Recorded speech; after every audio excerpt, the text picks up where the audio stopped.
You're listening to Side Hustle Pro, the podcast that teaches you to build and grow a side hustle from passion project to profitable business. And I'm your host, Nicaila Matthews. So let's get started. Hey everyone, welcome back to the show. Today in the guest chair, we have Jihan Thompson. Jihan is a magazine editor turned entrepreneur out to disrupt the haircare industry. She co-founded the company Swivel Beauty Incorporated, which wants to make it easier for women of color to build a beauty team that meets all their needs, while also helping talented stylists behind the chair find new clients. Swivel's goal is to create a curated, referral-based experience so women can avoid useless trial and error in the beauty department. Prior to launching Swivel, Jihan was the health editor for the Oprah Magazine, and she holds a Bachelor of Arts in English from the University of Pennsylvania. Welcome to the show, Jihan. How are you? Hi, thanks for having me. I'm excited to be here tonight. Of course. So I'd love to, I always like to take it back before we jump into where you are now. Can you tell us a little bit of how your upbringing influenced your entrepreneurial pursuits? Sure. So I grew up in Washington, D.C. I would say, I don't know if I've always had the entrepreneurial bug, but I will say that growing up, I was always creating little things. So it didn't really matter what it was. I wasn't always trying to sell it, but I always kind of had this, I guess, passion to create things that I wanted to exist. So if I didn't see something, I would be like, oh, I can just try to find a way to make it. If I want something to look a certain way and there's nothing out there that I can buy, I'll just create it for myself. So I've always kind of, I think, been very much focused on building out what wasn't there. If I wanted something to be there, creating it. And I think that's kind of where, when I look back now, I can say like, okay, well, that makes sense for why I've created Swivel. This was just something I wanted to exist in the world. And I took it upon myself to create it. But I think I've always kind of been that type of person. And my dad also runs his own dental practice and has always been an entrepreneur. So I think from that perspective, it's never been strange to me to think of myself as working for myself and going out and doing something on my own. That has always been sort of a part of my family. So it's always been something that I felt like, oh, I could do that. It never felt foreign to me. You mentioned it's always been a part of your family. So tell us a little bit about your background. So you said you grew up in DC. But then you went to Philly for school. You went to UPenn. Tell us more about that. Yeah. So I grew up in DC. My father's actually from Jamaica. My mom is from Philadelphia. Then I went to Philadelphia to go to Penn for college. And then after college, I went straight up to New York. So I kind of like moved my way up the eastern border along the East Coast throughout every kind of different phase. And you majored in English. Why English? And what career path did you envision at that time? So I actually started out as a pre-med major, which I guess is not surprising. So many people enter college thinking like, oh, I'm going to be a doctor. This is what I'm going to do. And that's what I started out thinking. Like for my first 2.5 years, 3 years, I thought I was going to be pre-med. Like I took the MCAT, I took all of the science courses. But ultimately, I kind of had a moment where I sat down with myself and said like, are we just doing this because it feels like what's expected? Or are we doing this because you really want to do it? And I realized that it really wasn't my passion. And I've always been passionate about writing, creative writing, journalism. It's just something I did as a child. Like I was always writing little stories.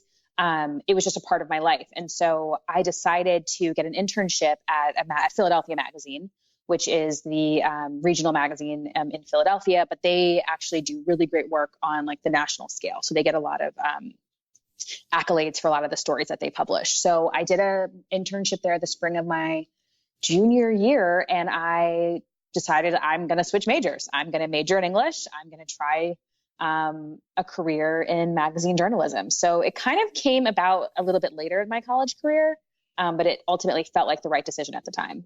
Got it. Wow. I didn't know you were pre-med. Yes. Yeah. And many people do that. So now you're in New York post-undergrad. Did you jump right into the world of magazines and editor and assistant editor? So actually, I'd only done one magazine internship. So I did not have the resume that a lot of other kids coming straight out of college had who wanted to work in magazines. I had never worked at a magazine in New York.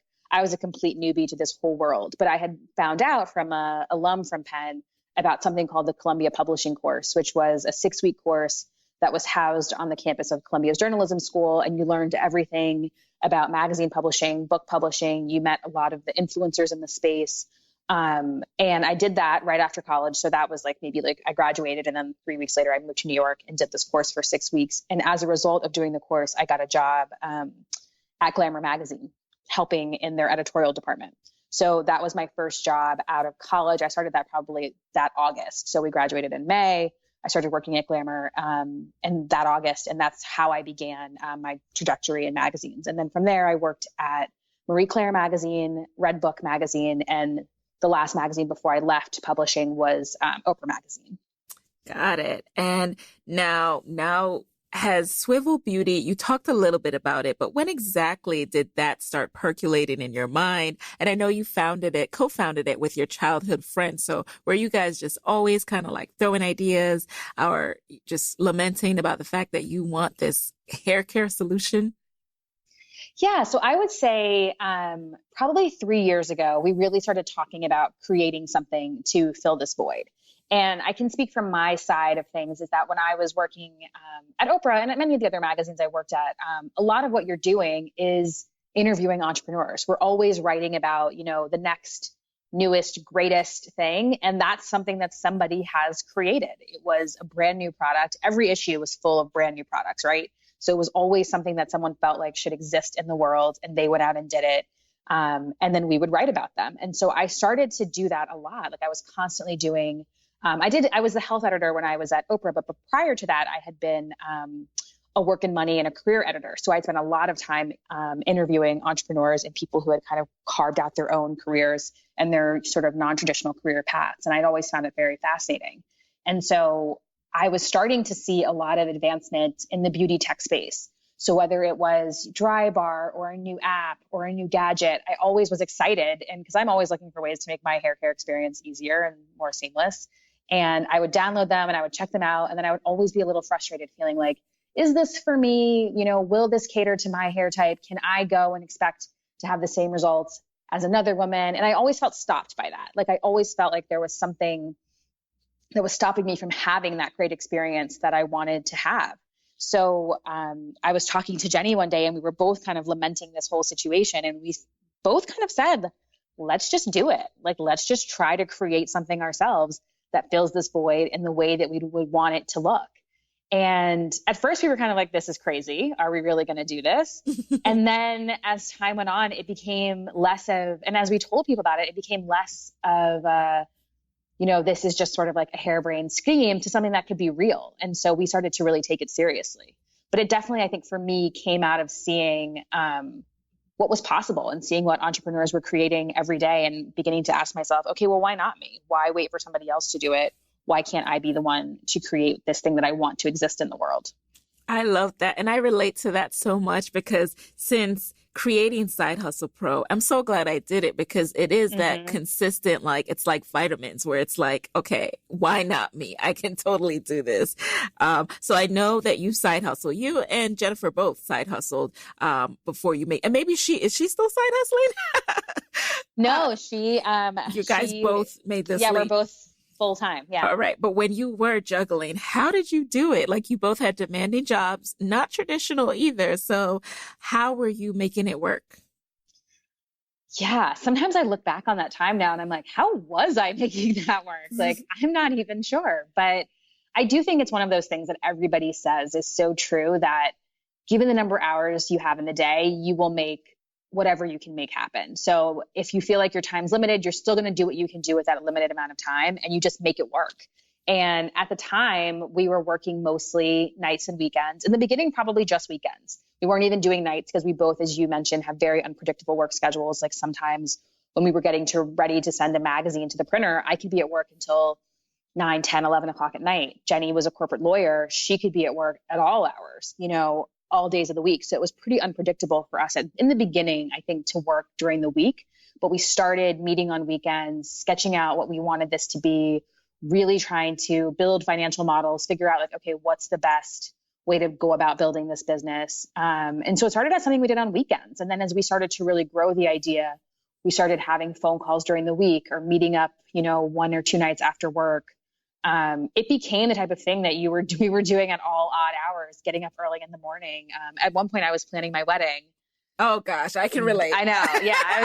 It was like 3 buckets. I was planning my wedding. I was trying to launch Swivel, and I was still working full time. And I remember in like my planner, I had like 3 lists that I would just kind of rotate through. Like, what do I need to get done for the wedding this week? What do I need to get done for Swivel this week? And then like my daily task for work. And so it just meant kind of like moving through those and trying to get as much as I could get done every week. And I still look back kind of in complete fascination of how I did it. But I do believe like with the time you have, you just kind of make it work. Yeah. I need a side conversation with you about that wedding planning, juggling. Oh my gosh. Girl, lots of lists. Just list your life out. Just be like, this month we're going to tackle like these 3 things for the wedding. Next month, I had to get very organized. There was no way.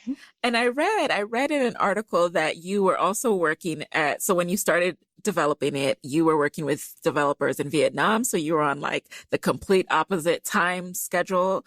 Talk a little bit about that. So that was both, I guess, a blessing and a curse. The great thing was that they were waking up and starting to work just as I was getting home from work. So there was never any, like, I didn't have to overlap and do Swivel at work, which I was never going to do anyway. But it wasn't like they were waiting an extra day for us to get back to them. Like we would email them at night. We would have Skype calls with them late at night to go over different demos, to see how things were working, to discuss the next phase of the product. And so we would do that, between like 10 p.m.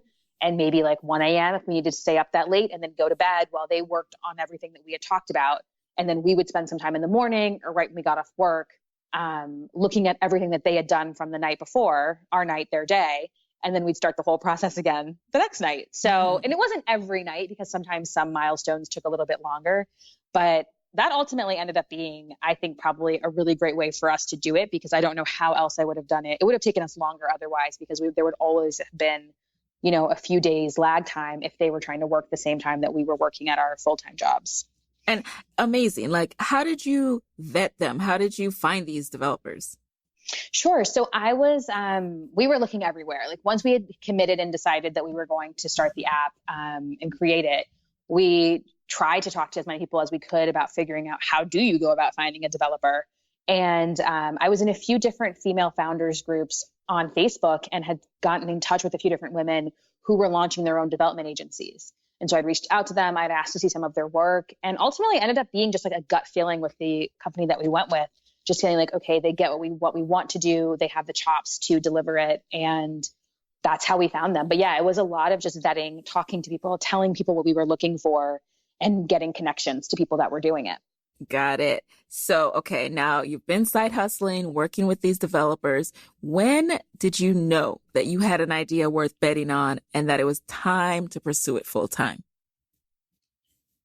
So that's such a hard question, because I don't think you ever really know. Like, I think I know within myself that I've always believed Swivel was an idea worth betting on, but I don't think there was ever one external kind of validating moment that made me say like, okay, go for it. I think I just had to get to a point where I sort of told myself, and Jenny did too, we both told ourselves, either we're going to do this and give it our all, or we're going to stop, because running a business is not something that you can really do if you're not going to be able to put your all into it. And sometimes you can, depending on the business, but for what we were trying to create, we knew that we would either be super slow and get passed by our competition, or we just would not be able to create the business we wanted to create if we were going to continue working, 10-hour days and then trying to work on this business in what limited free time we had.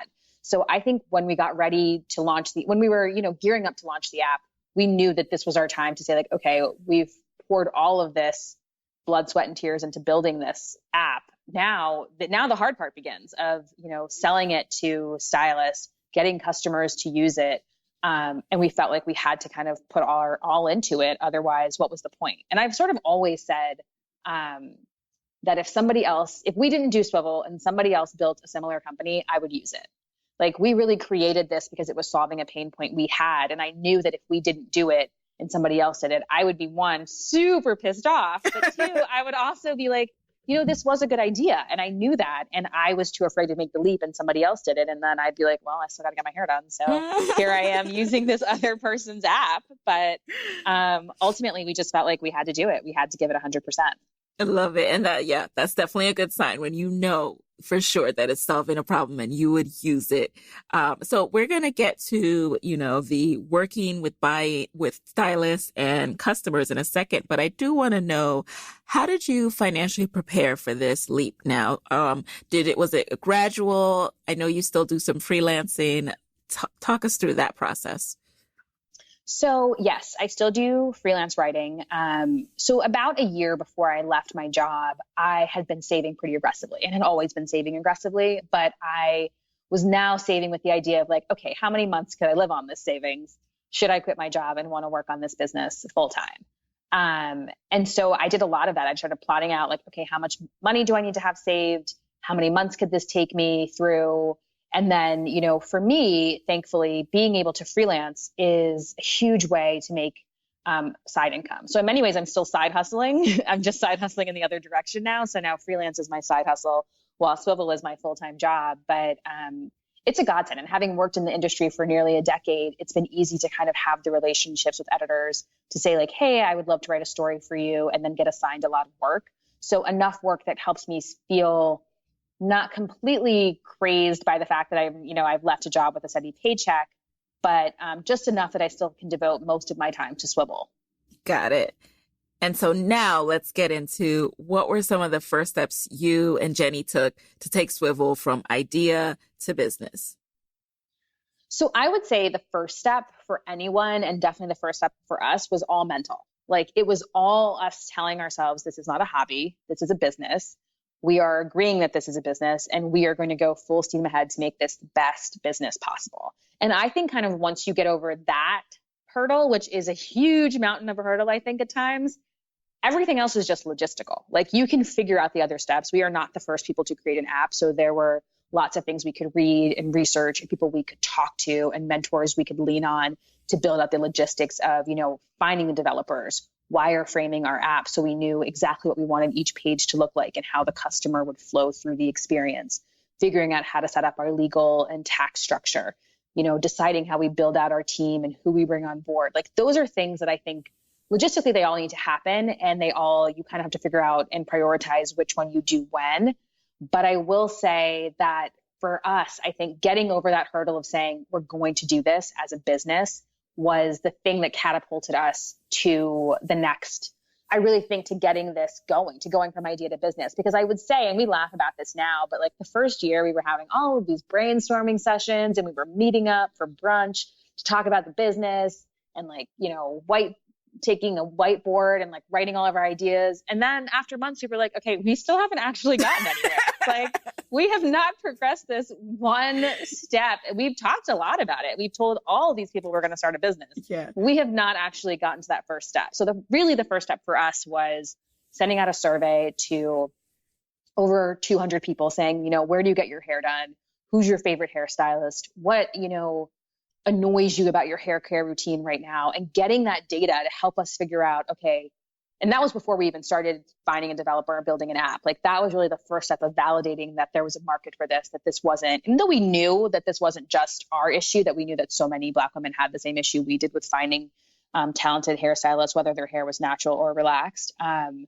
We needed to do that. We needed to do that validation work. And so we did that first. And once we did that, it really kind of helped us say like, okay, we've got this, we've got these benchmarks, we have this data, now we can move into creating a product. And I'll just share one other story. We went to, the founders of Rent the Runway started this great organization called Project Entrepreneur. And we went to their first summit in New York City in the fall of 2015. And that was our first time really being in a room with a bunch of other, both aspiring female founders and founders who had already done it and created their own businesses. And I think we kind of walked away from that feeling like, all right, like no more bullshit. Like we're really going to do this, and we're going to sit down and figure out what steps we need to take to get this from an idea on some paper to an actual product in the Apple Store. And so by August of 2016, we launched, the app was live in the Apple Store. Oh, I love that. And it's funny, I had that down as a bullet, the Rent the Runway. So I'm so glad you brought that up. I was reading about that too. And I also like that you mentioned that you validated your idea. I think it's such an important step that many of us skip. We're all guilty of doing it with one idea or the other. especially when we think we're the target market. We think that we can just use whatever is in our head, whatever is our preference, and create a whole thing, a whole product over that. And that's just not going to work. That's not a model for success. You need to validate your assumptions. Definitely. And because even though both Jenny and I are our target market, we have our own blind spots. There are things that we haven't considered that some of our other customers have told us is important to them. So we had to get out there and talk to people and see also like, okay, how much are you spending on a blowout? How much are you willing to spend on extensions or braids or, a silk press? Like we really had to get out and really kind of talk to our customer about everything. So we understood what their needs were and not just what our needs were. Right. And before we get deeper into the process of building the brand, I'd like to pause here and just talk a little bit about what Swivel exactly does. So for people who haven't downloaded it yet, walk us through, first of all, what it does now, and has that changed since you first launched it? Like, have you added new things based on the customer feedback? So what Swivel does is it's an app that helps you find a hairstylist or hair salon based on what service you're looking for and your hair type and texture. So you can go on the app and say, I am naturally curly. I'm looking for a silk press. And right now we're just in New York City, but ultimately you'd be able to choose from different cities and say where you're located. And then what will come up will be a list of salons, curated, vetted salons based on the service that you're looking for. So you would go and say, okay, these places I know can do the service I need. So whether it's braids or whether you have locks and you're looking, to get a retwist, you can put in those criteria and then all you will see populated is a list of the salons that can do the service and have been vetted by the Swivel team. And we also have a review platform. So you can read reviews from other women and then go ahead and book an appointment straight through the app. Love it. And I love that Swivel gets right to the meat. Like we as women have tried different things, Google, Yelp, and you have to basically dig through so much noise to get any information. So this gives you, exactly what you need, exactly what we're looking for as women anyway. Like, can you do my twist out and how much do you charge? And is it good? Exactly. Exactly. That's we really wanted to, exactly, because we felt like, and we've all been there, right? You move to a new city, you don't know where to get your hair done, or you just see a woman on the street whose hair looks so amazing and you go up to her and say who does your hair? And you feel a little crazy doing it, but it's that important that you're going to make that outreach. And what we've always wanted to do was kind of bring that word of mouth online. Mm-hmm. So the way you might walk up to a woman, now you can just click over to the Swivel app and see, okay, where are women getting the best twist outs in New York City? And then you can go ahead and book an appointment straight from your phone and have all of that information at your fingertips. Yep.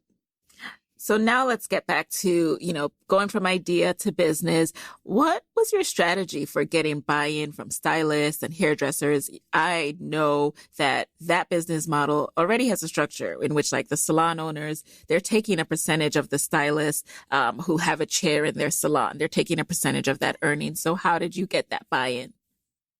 So we really started just on the street. So we would go and walk into different salons. We'd call different stylists if they were, mobile stylists and say hey, can we meet with you? And we would just do a lot of walk-ins and say, we're building this app. At this point, we had a demo. So this was before we launched, but we had a demo of the app and we would take it to different salons and stylists and say listen, this is what we've created. We want to help you keep your chair filled more often. We want to bring you more clients in a very seamless tech way. And almost every stylist we talked to understood what we were doing immediately and was eager to be on board. Because in some cases they had been approached by other apps, but they had felt that app's not really catering to my clientele. They're not going to be able to bring me women of color who are actually looking for my services. So when they heard about us, they were this is great. There's nothing else out there like this that's really catering to our clientele. So we definitely want to be on board. When does it launch? This was probably some of the easiest, I would say, selling that we had to do because they immediately saw the value in what we were creating for them. Oh, awesome. And so it's funny because you have this B2B, business to business and business to customer component of selling and buy-in. And then when it came time to target the customers, how did you know who your target audience was and where to find them? Because we know Black women are not, all the same, and you really had to hone in a little bit deeper. Definitely. So, and I think that's one of the things we've always been unapologetic about in our product is that Black women aren't all the same and we don't have all of the same hair care needs either. And that's okay. And we want to make it easy, whether your hair's, naturally kinky, naturally curly, whether you're relaxed, whether you're transitioning from a relaxer to your natural hair, that we can help you. And so one of the things that differentiates our product from anything else out there is that you can actually go in and select your hair type before you even start looking for salons or stylists. So we're always saying, like, everybody's not the same here. Like, when we started the app, I was relaxed. I'm now transitioning to natural, and Jenny's natural. So like, there was a point where we'd never ask each other for stylist recommendations. And there was nothing wrong with that. Like, we just were in completely different places with our hair care and needed different types of professionals. So for us, when we started going out and talking to customers, it was really always about being super honest about that. And I think people liked that. And they would say, like, oh, this is so great because I've asked my friends for recommendations, but what they're looking for isn't what I'm looking for. So this was something that really helped us connect with customers from the very beginning because we had listened to what they wanted and built it into the product. Got it. Now, what's been your approach, speaking of target audience, what's been your broader approach to marketing in general and building awareness of Swivel Beauty? Have you, worked with prominent stylists or just tapped social media influencers? We definitely work with prominent stylists. We have so many great stylists on the platform now. Everyone from Anthony Dickey, who is the founder of Hair Rules, to Carla and Vicky at Styles Beauty Lounge, who have a large celebrity clientele as well, to Ursula Stevens' salon in Brooklyn. She's most known for doing Rihanna's bob cut and always kind of creating these really iconic styles. So getting some really top players, and I know I'm forgetting others, but there are so many amazing stylists on our platform that have that make it easy for us to market it to our customers. And then also, Instagram has been really big for us, as you know, I'm sure. Right. Even just beyond, like, the way hair care is talked about and shared on Instagram is like its own world. Like, it has kind of recreated how stylists share their portfolios, how women find new hairstyles that they love and want to try. That has been a place where we put a lot of emphasis because we know that women are going there now so much for hair inspiration, maybe more than I think any of us could have imagined when Instagram first started. But that has definitely become, I think, a huge avenue for stylists to get noticed, for customers to find looks, and then wanting to say, like, okay, who can create this? I found this great style, but like, now I need to figure out who can create that for me, in my city. And you guys have also had some really great press. Are you your own PR person? Like, how does that work? Like landing in the New York Times? Yeah, so I am in many ways my own PR person, but luckily I will get in trouble if I don't mention that my husband is also, he works in PR and is amazing at PR. And so he has been extremely helpful in, figuring out where we should be putting our press efforts right now and making sure that we're getting the message out and that people know what we're really all about. So between, his expertise in the field and then my connections, having worked in the women's lifestyle space, journalism for so long, it's kind of helped us really get noticed. But then also, it's kind of funny. Some of our biggest press hits haven't even come from my connections in the media world. People hear about us from one piece. Like, the very first hit we got was in both Yahoo Beauty and Lenny Letter, both came out this past summer, right around the time that we launched. And they were two amazing pieces. And then people started seeing those and then saying, oh, I want to hear more about this, or I want to try this out. So it's been quite an amazing ripple effect. And of course, being in the New York Times in December, nothing really beats that. That was pretty surreal for us to have such a great profile done on the business and what we're trying to create. And that has, we've just seen so much rapid growth since that article. Got it. And I want to make sure the audience knows that this hasn't just been like this straight shot to success. I think sometimes, especially given our time limit with these interviews, it seems like you didn't face any challenges. But can you talk a little bit about the challenges that you guys have overcome thus far in the process? Oh my gosh, yes. We have definitely faced challenges. And I'm so glad you asked that question because I'm like addicted to reading founder stories, but I hate when they don't include like, okay, this was actually really tough. Like, it wasn't that simple. And it wasn't for us. I mean, there were so many, even just developing the app alone, everything that people say is true. It takes twice as long as you think it's going to. We kept pushing our launch date back and back and back. We thought it was going to be the beginning of last summer. So we really wanted to capitalize on, the summertime and women getting their hair done more. And we ultimately didn't launch to August. And I remember every week we pushed it back was like a dagger to my heart. I was like, no, we just have to get this product out there. But ultimately it was, the right thing to do. And we wanted to put out a product that we were proud of. But that's really hard. I mean, you kind of see time going by and you're like, every minute you feel like competition's gaining on your heels, even if it's not true, it just feels that way. I would say, and then launching was pretty hard because you put the app in the Apple Store and then you're kind of like, oh, this is actually my real starting line. Like I am now at the beginning of building this business, of getting people to care, of getting people to buy in and use the product. I remember the first month, we were getting bookings, but I just was like, what? Like, we're not getting more? Like, we're not getting more. And I remember calling a friend who had launched her own business and just telling her, like, gosh, I'm so frustrated right now. Like, I need to crack this code to explosive growth in month 1. And she was basically like, calm down.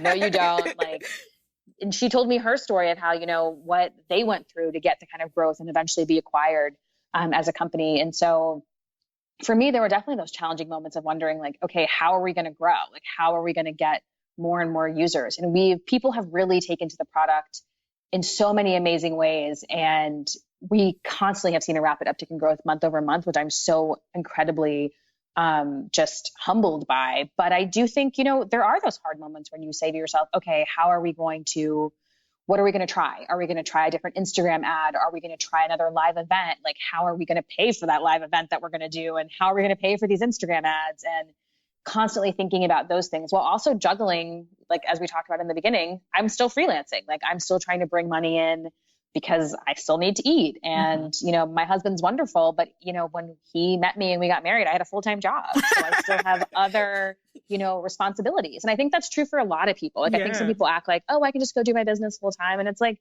no, you still got to pay rent. You still like have so many responsibilities that I think can add to that anxiety and anxiousness of when you're launching your business being like, okay, I need this to work, but also there are all of these other things I have to think about at exactly the same time. That can be a struggle and can be really hard to manage both. And I think I'm still figuring out, how to best manage my time, how to stave off burnout. All of those things I don't think come easy. And they're all, I think, part of the struggle of launching your own company. Absolutely. And you also raised an important point that sometimes, especially in our social media world, we see success, outward success. We see, oh, they're in the New York Times. They must be like balling. You just equate these titles and these press clips with instant success or even you put dollar figures. You count other people's money, basically. Right. Yeah. And, that's not always the case. That doesn't mean it's not successful. You need to do, they need to go hand in hand, but at the same time, you still are hitting the ground, grinding to get actual acquisitions, because app acquisitions in and of itself is hard. And then to actually get them to reopen, use the platform, become recurring users. Talk a little bit about that strategy. Like, how are you moving beyond first opens to really engage users to come back? Yeah, that's a great question. It's something that we're still, we haven't nailed it. I won't say that we have, but it's still something we're figuring out and talking. And what we do a lot is talk to our customers, to be honest, and ask them, hey, you came and downloaded the app, you checked it out, you didn't book an appointment. Like, why not? How can we help make this process easier for you? What's missing from the experience that you wish was there? We read a lot of stuff before we launched the business about how important getting user feedback is and not being afraid of it and just saying, tell me what you hate about the product. Tell me what you love. Tell me what, caused you to pick this stylist over another stylist. Those are the types of questions that we're constantly asking our users so that we can create a better experience for them and figure out how do we drive more of them into our funnel and really using our product. And it's been fascinating. I mean, that's probably one of my favorite things to do is talk to our customers because I learn something new from them every single conversation. What they're looking for, what their needs are. You can't assume, as we talked about before, you can't assume any of that. And people come with a variety of different pain points to why they downloaded Swivel, why they chose to use it, who they chose to book with, that I'm forever amazed by that. And I love doing them because I just feel like we learned so much about how we're going to grow our business. Got it. And before we get into the lightning round, I did want to talk a bit about monetization, but more so about the business model or, your structure? Is it paid app and then ads or percentage of bookings? Like, how do you think about that? And then maybe expanding on your plans for the future. Sure. So our app is free for anyone to download. We're just on iOS now, but we are working on being able to be available for Android users as well. But the app is free completely to customers. We have a partnership with our salons and stylists that we work with them to kind of figure out what the right model is to drive revenue for the business. And when it comes to expansion, we are really focused on, launching in other markets in 2017. We're still figuring out which markets those are. We've gotten a ton of requests all across the country of people saying, when is Swivel going to come here? Or when is Swivel going to come to my town? Or we need you over here. But we're still very much in the process of figuring out what those markets are going to be for 2017. But we are so excited to bring this product to other cities and other markets. Yes. Let me just put in a plug right here for DC because I have yet to find a natural hairstylist I like. So please keep that in mind. We got you. And that's Jenny and I are both from DC, as I mentioned. So perfect. It's close to our heart. It's definitely close to our heart. So we got you. Yay. All right. So we're going to jump into the lightning round. You know the deal. You just answer the first thing that comes to mind. Truth be told, it's not all that lightning, but we're going to keep the name. So you ready? Yes, I am totally ready. Okay. Number 1, what's an online resource that has helped you in your business that you can share with the Side Hustle Pro audience? Airtable. That's the first one that comes to mind. I don't know if you're familiar with them. No, they I'm not. are, wait, are you familiar with them? I'm not. Okay. They are they're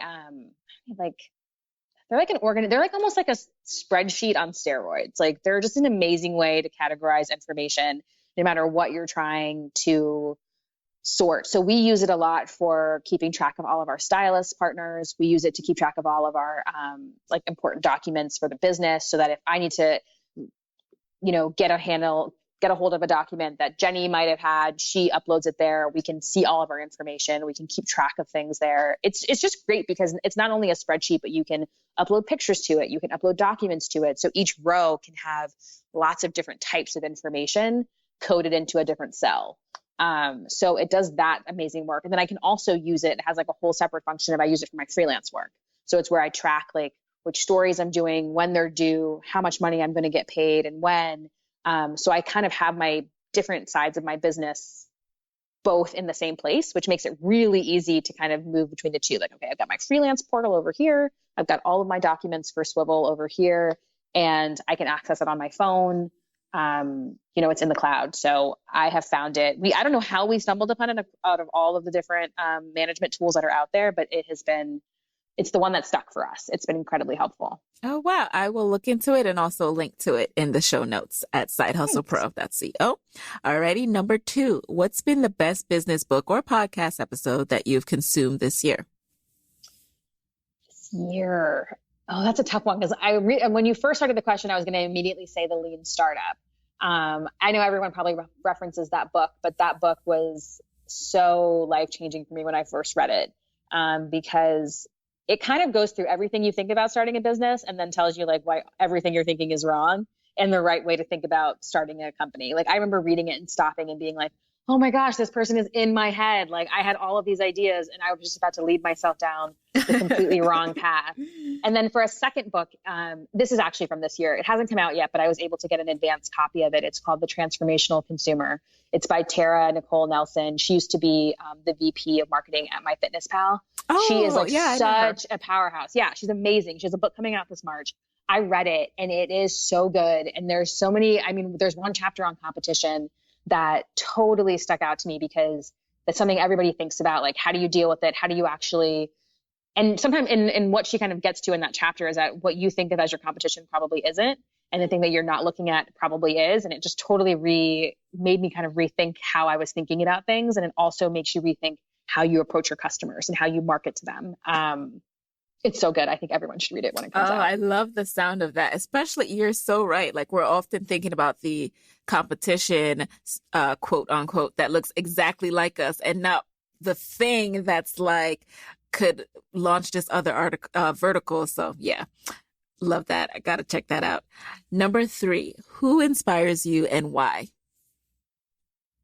These are good lightning round questions. Okay, so I'll be fast. I will say right now, I mean, there's so many people that inspire me, but I would say right now, other female founders. Like I told you before, am just addicted to reading founder stories. And I get so much inspiration from seeing how women have created the world they wanted to exist. So whether that's Jessica Matthews from Uncharted Play, Morgan DeBon from Blavity, Emily Weiss with Glossier, like all of these brands that I see people creating and just building into juggernauts so quickly, I'm constantly just consuming anything that they say and like how they did it, how they got where they are, what challenges they faced. I've just been inspired by so many female founders this year. Yeah, me too. Me too, as you could probably tell. Number 4, what's a personal habit that has helped you significantly in your business? Ooh, a personal habit. Well, see, I already said that I'm still working on getting my time management together. I would say the one thing that I always go back to for myself is that I can outwork anyone. I'm incredibly persistent. And I think that that's something when I'm feeling overwhelmed or overloaded or just I can't do this anymore. I go back to that and say, yes, you can. You keep putting in the work because this is when somebody else would give up and you're not that person. And when I was in college, my dad sent me this great Calvin Coolidge quote. I can send you the whole thing later, but it basically the first line is nothing in the world can take the place of persistence. So not talent, not genius, that the people that excel are the ones that are the most persistent. And I always go back to that quote because it is so true that as long as you stick with it, everything else is going to fall away, right? You just have to be incredibly persistent and hardworking. And so I just always tell myself that. It's not always a great quality because it can definitely lead to burnout, but that is one thing that I tell myself to keep going. Yes, such an important reminder. I do love that quote as well. And finally, number 5, what's your parting advice for fellow women entrepreneurs who want to be their own boss, but are worried about losing that steady paycheck? Just do it. And I hate to be quoting Nike and being super cliche, but I will say that has been, and I wonder if you say the same thing about Side Hustle Pro, but just going out and doing it, plan for it, save for it, and then just get started. Because I can tell you 100 times over, you will regret not doing it more than you will regret taking the leap. If you do it, you're never going to look back and be I should have stayed at my job that I hated, but I was just doing it because they paid me every 2 weeks. That's not going to happen. Even if we know so many businesses fail, even if your business does fail, you're never going to regret having the experience of trying, of creating something for yourself. I think that my advice to other women would just be that, don't hold yourself back. I think so many times we tell ourselves or talk ourselves out of doing something because we feel I can't do that. Who am I to give up this steady job? But who are you not to? Who are you not to get out here and create the world you want to see exist? And do it now. Don't wait, because the longer you wait, the less likely you are to do it. And the more likely somebody else is going to do it before you. Hello. I think that's an awesome note to end on. But before we part, what's the best way that we can connect with you after this episode? So you can go to swivelbeauty.com and we have a contact us button. So you can get in touch with me or my co-founder right there through the website. While you're there, you can also, there's a link to download the app if you want to check out the app. But yeah, there's a contact button and you can get in touch with me that way. Swivelbeauty.com. All right. Awesome. Well, thank you so much for joining us in the guest chair today, Jihan. Thanks for having me. Of course. And there you have it. Hey guys, thanks for listening to Side Hustle Pro. If you want to hear more from me, head on over to sidehustlepro.co/Side Hustle Corner to get my weekly Side Hustle Diaries chronicles about my own journey from passion project to profitable business. And if you want to find me online, I'm at Side Hustle Pro on Instagram, Twitter, and Facebook. Don't forget to join the Side Hustle Pro Facebook community. Go to sidehustlepro.co/mastermind. And as always, if you love the show, do me a favor and subscribe, rate, and review on iTunes. Thanks, guys. Talk to you next week.